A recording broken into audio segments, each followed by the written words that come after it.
I don't get it. Yeah. Yeah. This Santa Cruz right here, the devil. You can't let it burn, baby. Let it burn. Mind over matter, son. Mind over matter. Ain't nobody doing it like this. Come in the desert. Trying to stay away from the desert. He come in the desert.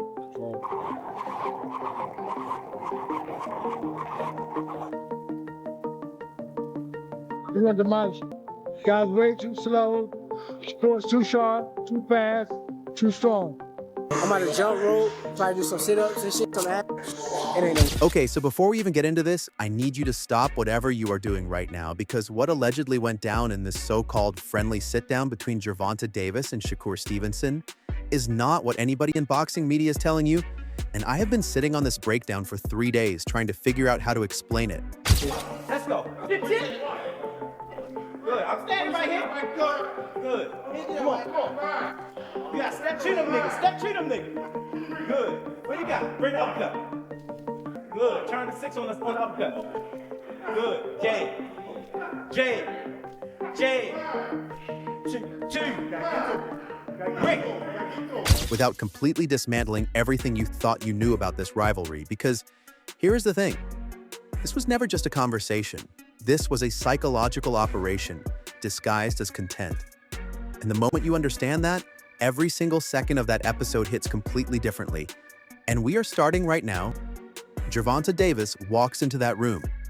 And the very first thing fans online are saying is that his body language alone communicated something that no interviewer dared to ask about directly, because allegedly Tank did not come there to promote a fight. Size win fights. I don't care who you is. If we get in a physical little wrestling match or anything in there, you gonna feel me just as much as I feel you. So.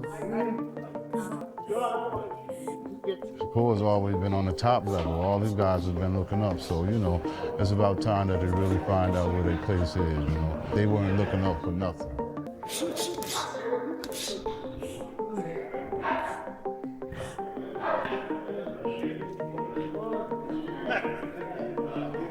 January 31st and whatever fight after that, I really think, he's at the turning point in his career. It's the reason why those guys that came in on the top level were always looking up to his level, because he was the only one up there.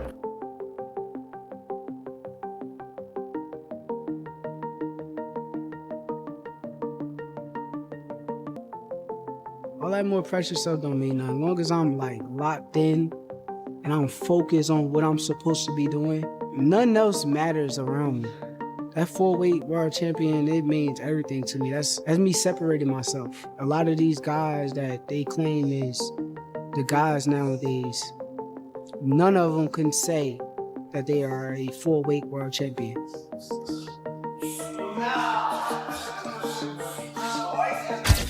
Tank came there to end Shakur mentally before a single punch is ever thrown. And reports suggest this has been the strategy from day one. Plant the seeds of doubt, smile while doing it, and walk out looking like the good guy while your opponent is quietly unraveling. But here's where the story immediately flips, because Shakur Stevenson, who the internet has spent... The punch, that's what it was. Does it change if each let's go through the same vision? Same vision.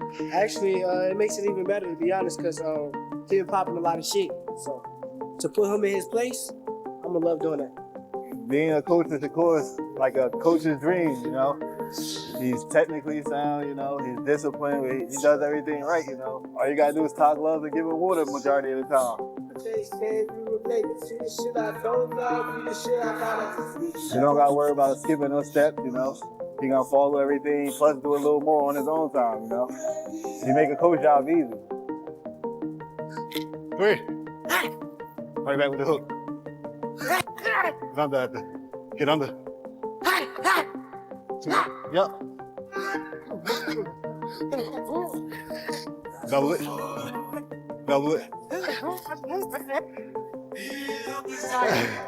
I started pressing his ass. Yeah, get the paddles, little bro. I think 8-9 on the bag, 3-4 on the pads. What was that? 3 on the jump rope. I did 15 rounds altogether. 19 if you count them 7 with the shadow boxing. Yeah. I did 20. 3 years calling boring, too cautious, too robotic, allegedly showed up to that room with a dossier worth of mental preparation that insiders in his camp are reportedly describing as unprecedented. Like this man studied Tank's interview patterns, his trigger points, his ego pressure zones, and online speculation is going absolutely wild right now.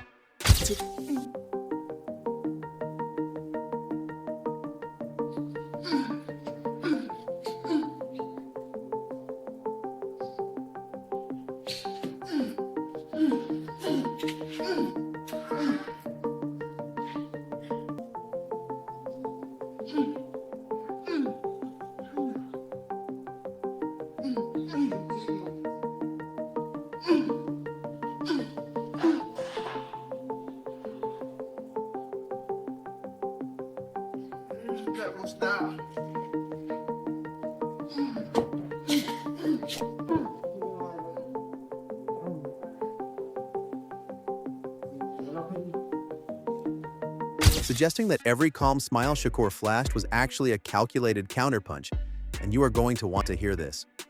Breaking fan analysts on social media are now circulating frame-by-frame breakdowns of the episode, claiming there are at least 4 moments where Davis visibly recalibrates mid-sentence after Stevenson redirects the conversation. And whether that means anything or nothing, the boxing community online cannot stop talking about it. And this is where it gets worse.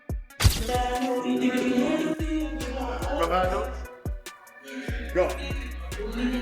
Catch the ground. Catch the ground. To the ball.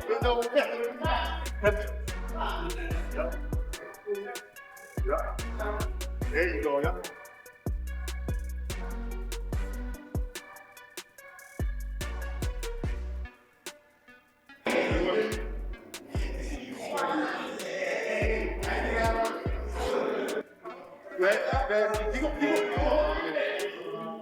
There you go. No, you stand like this. Curl, press, arms back to a push-up. Curl, press. Come on, almost there, come on.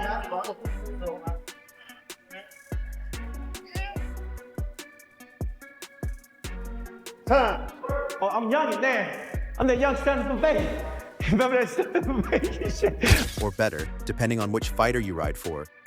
Because the knockout power conversation, the moment Davis leans in and allegedly implies that Shakur has simply never been in the ring with anyone built the way he is built, reports suggest that line was not spontaneous, that allegedly that particular talking point had been discussed, shaped, and polished before cameras rolled. Ooh, good way to get out. Right here. You good.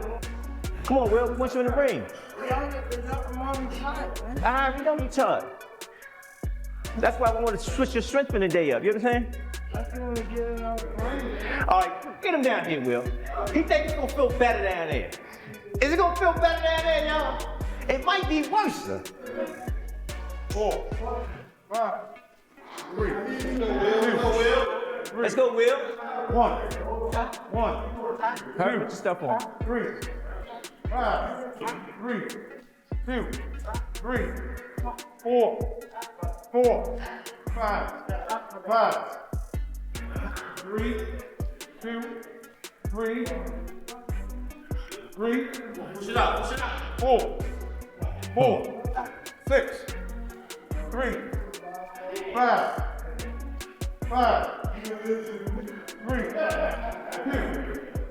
3, 2, 1. Which means what looked like raw confidence from Tank may have actually been a scripted psychological jab. And I am not saying that changes anything about how dangerous Gervonta Davis is. Because let's be clear, this man's highlight reel alone should be considered a restricted document. But it does raise a question that nobody in mainstream boxing media is asking, which is, who is actually controlling the narrative of this rivalry? And is the fighter who seems more emotional actually the most calculated one in the room? Hold that thought.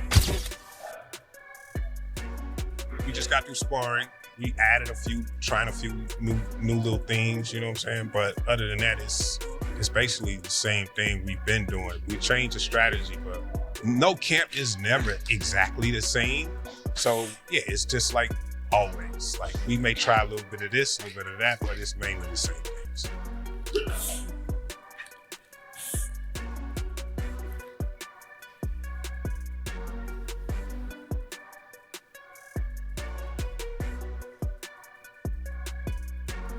One of the best things we have going for us when a person underestimates you. That's lovely. And that ain't the only thing he's underestimating. So we're good.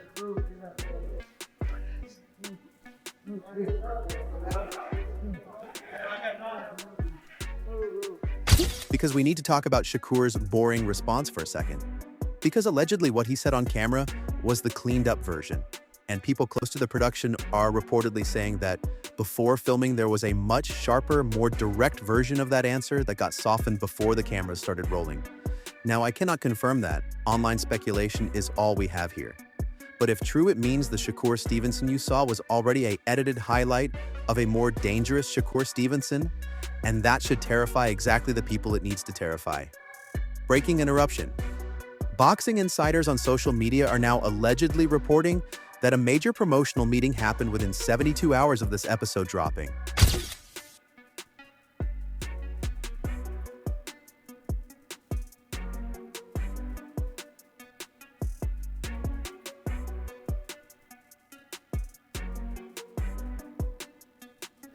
Time. Nah, Went 5 extra rounds. I don't give a fuck. Okay. I'm still working. And anything today that changed from like the coach's perspective, you might say to? Nah, everything was good. Everything was on point. My coach did a good job, and I was sharp.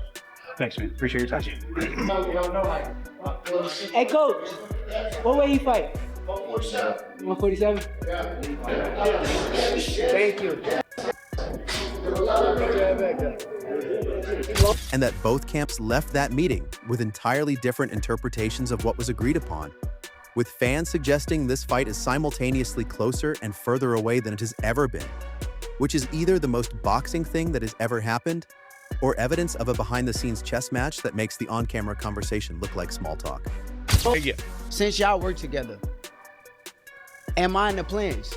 Because I want to fight. I'll tell you this. Tank has definitely said repeatedly, I want to fight Shakur. So I want to fight Shakur. If that's the case, if I'm a free agent now, I'm doing whatever I want, I'm going here fighting these guys, am I in the plans? Like, is this 6-fight deal something that's real, or was that like... No, he's definitely got a plan. And like, you know, there's a lot of fighters which are sort of in group. You sort of say, okay, here's the list of fighters that I'm planning on fighting. It might be 6 fighters, it might be 4, it might be 8. But when you lay out a plan like that, a deal like that, you know, it's sort of like, okay, sometimes it's like 8 fighters, even though it's 6 fights, because not everybody's available all the time. So Shakur is definitely in that plan. Okay. You know, and I'm there, so it's gonna happen. Shakur just want to know why Jake Paul skipped the line. And now we get to the legacy segment of the episode, which I need you to pay very close attention to. Because this is allegedly where the real tension lives, because both of these men are undefeated. Both of these men are champions, and both of these men have spent years being told by different corners of the boxing world that they are avoiding each other. And what reportedly happened in that room when the legacy conversation started is that you had Temporaries have a lot to say these days. Shakur Stevenson, well, of course he's now at 135 after all that stuff, and then Devin Haney. Right, so why people even talk like he the best at, he didn't even fight at 135 yet. Right. He didn't even have power at 126, 30 or none of that. He is good. Okay. How can you, all that is okay. How can you stop people that can actually hit? No matter all that boxing, you going to get 2 elite athletes simultaneously trying to rewrite the public record in real time, with Davis allegedly framing every fight on his resume as a moment of courage, and Stevenson allegedly reframing every tactical performance as evidence of genius. And here's the twist. They are both right. And that is exactly why this fight has not happened yet. Because neither promotional team wants to be the one that hands the other fighter a legacy. Defining win without every single variable being controlled down to the temperature of the dressing room. Of course, I mean, it seems like people want to see you and Devin fight and do that soon. I think both fights is the fights. I think both fights is great fights. Honestly, I think me and Tank is like a bigger fight, but I think me and Dev is like the fight where I could establish. Speaking of control, the training mentality segment of this episode is allegedly hiding something that almost nobody caught. Because when both fighters started describing their preparation, their sacrifices, the mental weight of staying undefeated, fans online are saying the emotional undertone shifted dramatically, and for approximately 90 seconds, the psychological armor came down slightly, and what you allegedly saw underneath was two genuinely obsessed athletes who are not. Shakur Stevenson and Richardson Hitchens sparring. These are two guys at 140 pounds that have belts, you know. And, you know, there was obviously a tweet that, you know, they were going back and forth saying that they would possibly fight each other. You know, seeing this and saying that, you know, you're going to fight each other, do you believe it or not? Because, I mean, it's kind of very misleading when people say, listen, iron sharpens iron, cool, but then next thing you know, we have friendships in boxing that, you know, kind of, I don't know, make the fights that we want to see not happen. Yeah, they can make all kinds of excuses. Oh, that's my man. That's why I hate everybody running over his spawn, this person, iron sharp on up too. You know what I mean? All this world opening up to this internet and monkey see, monkey do. Performing toughness, but actually living inside a level of competitive pressure that most people cannot comprehend. And some viewers are reportedly saying that 90-second window was the most honest moment of the entire episode, and it lasted exactly long enough for both men to realize it was happening and shut it back down simultaneously, which, if you believe the fan theory circulating on boxing forums right now, was itself a moment of mutual respect that neither fighter will ever publicly acknowledge. Fake breaking news alert. Multiple sources online are allegedly suggesting that an underground scouting report on Stevenson's footwork patterns was reportedly obtained by Team Davis months before this episode filmed, and that certain comments Davis made about breaking Shakur down physically were allegedly informed by data, not instinct. And again, I cannot verify this. But the timing of certain statements reportedly has boxing analysts raising eyebrows so high they're practically leaving their foreheads. You take a fighter, man, that stay in his gym, he don't have to ever spar with another world champion, and he can become a great champion by sparring with what they work with in the gym. But you got some people that think because they're not working with champions that they can't be a champion. That's not true. You can pick yourself up, leave too much fight in the gym. You know what I'm saying? If everybody crisp and sharp, you get up somewhere in that gym. But it's a long story. People don't understand that because this internet got, you know, everybody on some bullshit. Yeah. Yeah. But they two great fighters, Richard Hitchens and Shakur. That's a good fight. Now that Hitchens is with Zuffa, I don't know if it'll happen, you know, for one of the so-called major belts. Right. But that's a good fight. I would love to see it. It's a good, clean, crispy boxing match. I think it'll go to a 12 round. And now we arrive at the footwork and pace conversation, which is allegedly the most dangerous part of this entire episode for one very specific reason that I have not seen a single major outlet discuss, which is that Stevenson's entire argument, footwork beats power, defense beats aggression, discipline beats emotion,